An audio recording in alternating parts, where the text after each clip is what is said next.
আসসালামু আলাইকুম প্রিয় শিক্ষার্থী বন্ধুরা, আজকে আমরা নবম ও দশম শ্রেণীর গণিত বইয়ের দ্বিতীয় অধ্যায় সেট ও ফাংশন নিয়ে আলোচনা করব। পূর্বে আমরা একটি পর্ব আলোচনা করেছি সেট ও ফাংশন থেকে, যেখানে তালিকা পদ্ধতি ও গঠন পদ্ধতি সম্পর্ক পর্যন্ত আলোচনা করেছি। আমরা বইয়ের উদাহরণ সহকারে বইয়ের পৃষ্ঠা থেকে আগে শেষ করে নিব, পরবর্তী আমরা অনুশীলনী অঙ্কগুলো তোমাদের মাঝে তুলে ধরবো।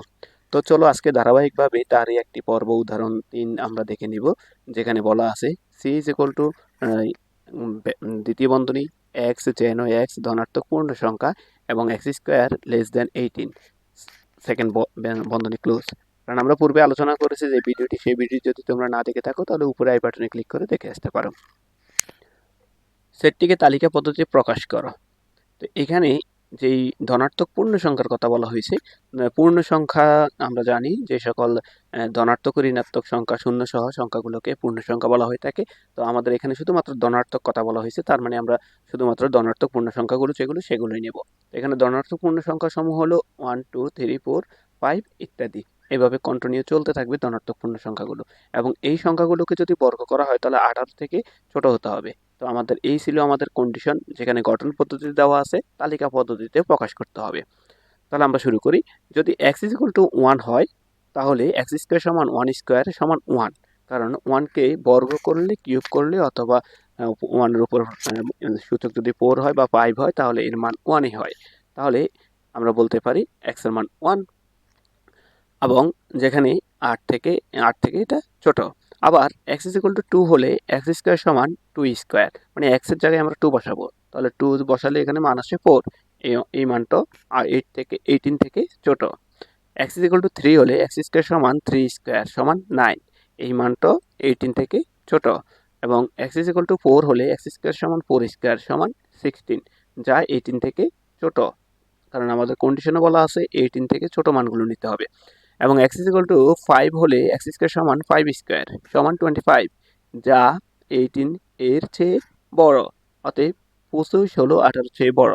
সেক্ষেত্রে এই মানটা গ্রহণযোগ্য নয়, পূর্ণ সংখ্যার এই মানটা গ্রহণযোগ্য নয়। অতএব আমরা আর না করলেও হবে, আমরা লিখতে পারি শর্তানুসারে গ্রহণযোগ্য ধনাত্মক পূর্ণ সংখ্যা সমূহ হলো 1 2 এরপর 3 এবং 4। এই চারটি মানই হলো আমাদের গ্রহণযোগ্য। অতএব নির্ণয় সেট তালিকা পদ্ধতিতে প্রকাশ করলে সি ইজ ইকুয়াল টু সেটের উপাদানগুলো দ্বিতীয় বন্ধনী থাকে, এটা আমরা গত ক্লাসে দেখে এসেছি যে 1 2 3 4, এবং উপাদানগুলো কমা দিয়ে লিখতে হয়। এটাই হলো আমাদের অ্যান্সার। আমরা কাজগুলো তোমাদের জন্য পরবর্তীতে আলোচনা করব, এবং আমরা চলে যাব আজকে সেটের প্রকারভেদে। আমরা জানি সেট পদ্ধতি হলো প্রকাশ করার পদ্ধতি দুই ধরনের, এবং সেটের প্রকারও হলো দুই ধরনের। একটা হলো অসীম সেট আর একটা হলো সসীম সেট। তো সসীম সেট কি? যে সেটের উপাদানগুলো গণনা করা যায় তাকে সসীম সেট বলা হয়। আর অসীম সেট কি? যে সেটের উপাদানগুলো গণনা করে শেষ করা যায় না, মানে অনির্দিষ্ট থাকে, ইনফিনিটিভ থাকে, তাকে অসীম সেট বলে। তাহলে সসীম সেটের ক্ষেত্রে আমরা যেমন লিখতে পারি ডি সেট সমান এক্স ওয়াই জেড, এখানে জেড পর্যন্ত শেষ, অথবা ই সেট সমান 3 6 9 ইত্যাদি, বা 60 পর্যন্তই শেষ, এখানে 60 পর্যন্তই শেষ। এবং F is equal to x যেন এক্স মৌলিক সংখ্যা, যেখানে 30 লেস দেন এক্স এবং লেস দেন 70। অর্থাৎ মৌলিক সংখ্যাগুলো 30 থেকে বড় হতে হবে এবং 70 থেকে ছোট, এখানে নির্দিষ্ট দেওয়া আছে। অতএব আমরা বলতে পারি এটা হলো সসীম সেটের সেট। অসীম সেটের আমরা সংখ্যা কিছুক্ষণ আগেই আলোচনা করছি, যে সেটের উপাদানগুলো গণনা করে শেষ করা যায় না তাকে অসীম সেট বলা হয়। উদাহরণস্বরূপ আমরা যদি বলি এ সেটের সমান এক্স যেন এক্স বিজোড় স্বাভাবিক সংখ্যা, তাহলে এক্স এর সংখ্যাগুলো বিজোড় এবং স্বাভাবিক সংখ্যাগুলো হতে হবে। এখানে কতটুকু পর্যন্ত হবে সেটা কোনো নির্দিষ্ট বলে দেওয়া হয়নি। তাহলে যেমন আমরা বলতে পারি 1 2 3 4, এখানে স্বাভাবিক সংখ্যা 1 2 3 4, তাহলে স্বাভাবিক সংখ্যার সেট। এবং পূর্ণ সংখ্যার সেট যদি বলি জেড, কারণ স্বাভাবিক সংখ্যার সেটকে এন দ্বারা প্রকাশ করা হয়, পূর্ণ সংখ্যাকে জেড দ্বারা প্রকাশ করা হয়। তাহলে এখানে মাইনাস কত থেকে শুরু হয়েছে তার কোনো নির্দিষ্ট নেই, এবং প্লাস কত থেকে শেষ হয়েছে তার কোনো নির্দিষ্ট নেই। অথবা মূলত সংখ্যার সেট কিউ সমান সমান a by p, a by b, যেন এ ও বি পূর্ণ সংখ্যা এবং বি ডাজ নট ইকুয়াল 0। বাস্তব সংখ্যার সেটকে আর দ্বারা প্রকাশ করা হয়ে থাকে। তো এগুলো সবগুলোই হলো অসীম সেট। উদাহরণ 4 যদি আমরা দেখি, যেখানে বলা আছে দেখাও যে সকল স্বাভাবিক সংখ্যার সেট একটি অসীম সেট। তাহলে আমরা জানি বা ধরা যাক স্বাভাবিক সংখ্যার সেটকে n দ্বারা প্রকাশ করি, এটি একটি সসীম সেট। তাহলে এই সেটের অবশ্যই একটি সর্বোচ্চ উপাদান k থাকবে, যেখানে k বিলংস টু n হবে। কিন্তু স্বাভাবিক সংখ্যার ধারণা অনুসারে k একটি স্বাভাবিক সংখ্যা হয়, কারণ k প্লাস 1 এটি একটি স্বাভাবিক সংখ্যা হবে, কারণ k এর চেয়ে বড়। তাহলে k প্লাস 1 অবশ্যই স্বাভাবিক সংখ্যার সেট n এর উপাদান হবে, অর্থাৎ k plus 1 belongs to n set হবে। কিন্তু শুরুতেই আমরা n সেটের সর্বোচ্চ উপাদান হিসেবে k সংখ্যাটি ধরেছিলাম। পরবর্তীতে দেখা গেল k প্লাস 1 সংখ্যাটি n সেটের একটি উপাদান। অতএব একইভাবে দেখানো যায় যে k প্লাস 2, k প্লাস 3 ধারাবাহিকভাবে চলতে থাকবে। এই সংখ্যাগুলো হবে n সেটের একটি উপাদান। তাহলে আমরা বলতে পারি স্বাভাবিক সংখ্যার সেট n সসীম হতে পারে না। অতএব স্বাভাবিক সংখ্যার সেট একটি অসীম সেট। এ ছিল উদাহরণ 4 আমাদের। এখন আমরা দেখব কাজ।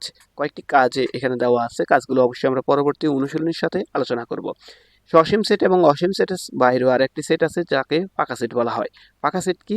যে সেটের কোনো উপাদান নেই, মানে সেটের কোনো উপাদান থাকবে না, তাকেই পাকা সেট বলা হয়। পাকা সেটকে অরি দ্বারা প্রকাশ করা হয়, অথবা শুধুমাত্র দ্বিতীয় বন্ধনী দিয়ে প্রকাশ করা হবে, যেখানে কোনো উপাদান থাকবে না। যেমন একটি বালিকা বিদ্যালয়ে 3 জন ছাত্রের সেট, অতএব x বিলংস টু n, যেন 10 less than x less than 11, অতএব 10 থেকে বড় 11 থেকে ছোট। যেখানে আমরা দেখছি 3 জন উপাদানের সেট হবে, কিন্তু এখানে কোনো উপাদান নেই। অথবা x বিলংস টু n, যেন x মৌলিক সংখ্যা এবং 23 less than x less than 29 ইত্যাদি। এই ধরনের সেটগুলোকে পাকা সেট বলা হয়ে থাকে। এখন দেখবো আমরা ব্যান চিত্র। জন ব্যান 1834 থেকে 1923 সাল পর্যন্ত তার জন্ম বা এখানে তার আয়ুষ্কাল সেটের কার্যবিধি চিত্রের সাহায্যে প্রকাশ করেন। এতে বিবেচনাধীন সেটগুলোকে সমতলে অবস্থিত বিভিন্ন আকারে জ্যামিতিক চিত্র, যেমন আয়তন, বৃত্ত এবং ত্রিভুজ ব্যবহার করা হয়। জন ব্যানের নমুনানুসারে চিত্রগুলো ব্যান চিত্র নামেই পরিচিত হয়। উপসেট কি? এ সেটের একটি সেট, এই সেটের উপাদান এ বি একটি সেট। এই সেটের উপাদান থেকে দেখা যায় এ বি অথবা এ অথবা বি সেটগুলোকে গঠন করা যায়। আবার কোনো সেটের উপাদান না নিয়ে ফাঁকা সেটও বা ওরি সেটও গঠন করা যায়। এখানে গঠিত এ বি এবং এ সেট ও বি সেট এবং ওরি প্রত্যেকটি এই সেটের উপসেট। সুতরাং কোনো সেট থেকে যতগুলো সেট গঠন করা যায়, এদের প্রত্যেকটিকে সেটকে ওই সেটের উপাদান বলা হয়। উপসেটের চিহ্ন দেওয়া হয় এখানে সাবসেট হিসাবে। অতএব যদি বি সেট এ এর উপসেট হয়, তাহলে আমরা বলবো বি সাবসেট এ লেখা হয়, অথবা বি এর উপসেট, অথবা বি ইজ সাবসেট অফ এ। উপরের উপসেটগুলোর মধ্যে এ বি সেট হলো এ এর সমান। অতএব প্রত্যেকটি সেট নিজের উপসেট। আবার যে কোনো সেট থেকে ওরি বা পাকা সেট গঠন করা যায়। সুতরাং ওরি বা ফাঁকা সেট যে কোনো সেটের উপসেটও বলা যায়। উদাহরণস্বরূপ যদি ধরি p ইজ ইকুয়াল টু 1 2 3, অতএব এবং q is equal to 2 3, r is equal to 1 3, তাহলে p q r প্রত্যেককে p এর উপসেট বলা হয়। অতএব p subset p, q subset p এবং r সাবসেট p। এই ছিল উপসেট। এখন দেখব প্রকৃত সেট। প্রকৃত সেটটা কি? কোনো সেট থেকে যদি গঠিত উপসেটের মধ্যে যে উপসেটগুলোর উপাদান সংখ্যা প্রদত্ত সেটের উপাদান সংখ্যা অপেক্ষা কম হয়, এদেরকে প্রকৃত উপসেট বলে। অর্থাৎ উপাদান সংখ্যাগুলো প্রদত্ত উপসেট থেকে অপেক্ষাকৃত কম হবে। কারণ আমরা জানি, আমরা যদি এটার একটি সূত্র ব্যবহার করি, 2 to the power n minus 1, n minus 1, 2 to the power n বলতে বোঝাইছে n হলো এখানে কয়টি উপাদান আছে সেই উপাদান, এবং তা থেকে 1 বিয়োগ দিব। যেমন উদাহরণস্বরূপ যদি আমরা দেখি বি সেটের ক্ষেত্রে n এর মান হবে 2 এর উপর 2 বিয়োগ 1। এটার একটা সূত্র প্রয়োগ করলে তাহলে 2 এর উপর 2 দিলে হয় 4 বিয়োগ 1। অতএব আমরা বলতে পারি প্রকৃত উপসেট বি এর প্রকৃত উপসেট হলো 3টি। কারণ প্রকৃত উপসেটের ক্ষেত্রে একটি উপসেট অবশ্যই বাদ দিয়ে ব্যবহার করতে হবে। তাহলে এখানে বি এর উপাদান এ সেটের বিদ্যমান এবং বি সেটের উপাদান এ সেটের উপাদান থেকে কম, এ সেটের উপাদান থেকে বি সেটের উপাদানগুলো কম। অর্থাৎ বি এর প্রকৃত উপসেট এবং বি আমরা যদি ইংরেজিতে বলি প্রপার সাবসেট এ লিখে প্রকাশ করা যায়। উপসেটের উদাহরণ কিউ ও আর প্রত্যেকে পি এর প্রকৃত উপসেট। উল্লেখ্য, পাকা সেট বা ওর যে কোনো সেটের প্রকৃত উপসেট। এখন যদি আমরা একটা উদাহরণ দেখি, যে উদাহরণ 5, পি সমান এক্স ওয়াই জেড এর উপসেটগুলো লিখো এবং সেগুলো থেকে প্রকৃত উপসেট বাছাই করো। দেওয়া আছে পি সমান এক্স ওয়াই জেড, পি এর উপসেট সমূহ এক্স ওয়াই জেড এবং এক্স ওয়াই ও এক্স জেড ও ওয়াই জেড, মানে এগুলোকে আমরা সাজিয়ে লিখতে পারি। পরবর্তীতে এক্স ওয়াই জেড, সর্বশেষে আমরা জানি ওরই ব্যবহার হয়। তাহলে পি এর প্রকৃত উপসেট সমূহ কি হবে? প্রকৃত উপসেট হবে x y z, x y x y এবং x z, y z, x y z ওরি। কোনো সেটের উপাদান সংখ্যা n হলে ওই সেটের উপসেটের সংখ্যা হবে 2 টু দি পাওয়ার n এবং প্রকৃত উপসেটের সংখ্যা হবে 2 to the power n minus 1। আমরা কিছুক্ষণ আগেই এর প্রমাণ দেখিয়ে দিয়েছি।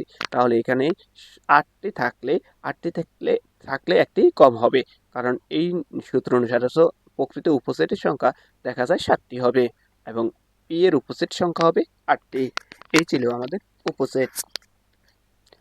সেটের সমতা, দুইটি সেটের উপাদান একই হলে এই সেট দুটিকে সমান বলা হয়। অর্থাৎ যেমন এ সেটের উপাদান 3, 5, 7 এবং বি সেটের উপাদান 5, 3, 3, 7, দুইটি সমান সেট, যেখানে এ সমান বি বলতে পারি অথবা চিহ্ন দিয়ে লেখা হয়। এ সমান বি যদি হয় তাহলে কেবল যদি এ ইকুইভ্যালেন্ট বা সাবসেট বি অথবা বি সাবসেট এ হয়, অর্থাৎ এ সমান 3, 5, 7 এবং বি সমান 5, 3, 3, 7, অর্থাৎ সি সমান 7, 7, 3, 5, 5 হলে এ বি সি সেট তিনটি সমতা বোঝায়, অর্থাৎ এ সমান বি, বি সমান সি। এখানে খেয়াল রাখতে হবে সেটের উপাদানগুলোর ক্রম বদলালে বা কোনো উপাদান পুনরাবৃত্তি করলে সেটের কোনো পরিবর্তন হয় না। পরবর্তীতে আমরা দেখব সেটের অন্তর। সেটের অন্তর বলতে কি বোঝায়?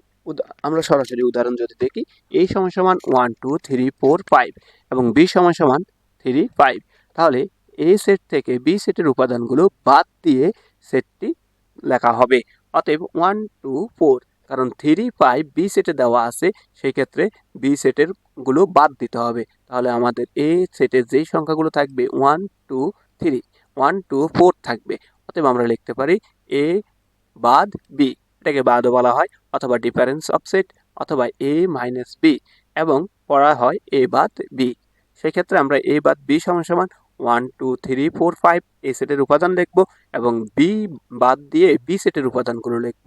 তাহলে আমরা এখানে শর্টকাটে বুঝতে পারি যে এই সেটে যে উপাদানগুলো আছে, এই উপাদানগুলো যদি বি সেটে থাকে বা দ্বিতীয় সেটে থাকে বাদ দেওয়ার পরের সেটে, তাহলে এই উপাদানগুলো বাদ পড়ে যাবে।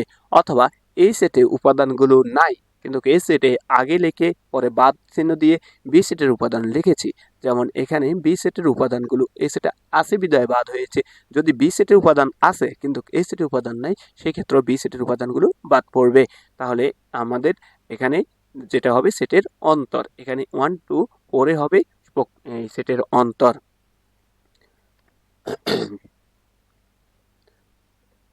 তো আজকে এই পর্যন্তই। আমরা পরবর্তীতে আরো একটি পর্ব নিয়ে আসব। সেই পর্বেই বাকি বইয়ের যে অংশগুলো আছে সেগুলো আলোচনা করে অনুশীলনী ও কাজ নিয়ে আলোচনা করব। সে পর্যন্ত সকলেই ভালো থাকবে এবং এই চ্যানেলটি ভালো লেগে থাকলে অবশ্যই তোমার শিক্ষার্থী বন্ধুদের সাথে অবশ্যই শেয়ার করবে এবং কোথাও বুঝতে অসুবিধা হলে কমেন্টে জানিয়ে দেবে।